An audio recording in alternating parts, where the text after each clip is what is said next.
ওরে ভাই আগুন লেগেছে মনে মনে, ওরে ভাই।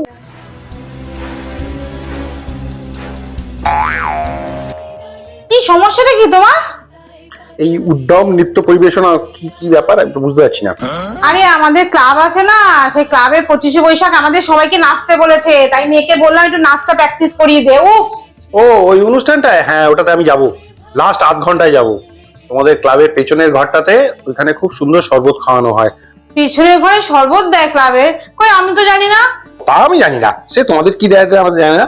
তবে আমি সেবার গেছিলাম, সেবার আমি দেখলাম যে হ্যাঁ শিক্ষকদের সই করিয়ে করিয়ে করিয়ে সব শরবত দিচ্ছে এক গ্লাস করে, বেশ সুন্দর খেতে। এই কিসের শরবত, আমি তো পাইনি। আরে সে এত ভালো শরবত, সে ঘোষালদার মিত্তিরদা দুজনে নাকি চোখের সামনে রবীন্দ্রনাথ ঠাকুরকে বসে বসে লিখতে দেখছিল। এই তুই আমাকে নাচ প্র্যাকটিস করা, আপনি বাজে না, আমাকে যাও এখান থেকে। আমি গান নিয়ে একটা কোশ্চেন করে ওকে চলে যাবো।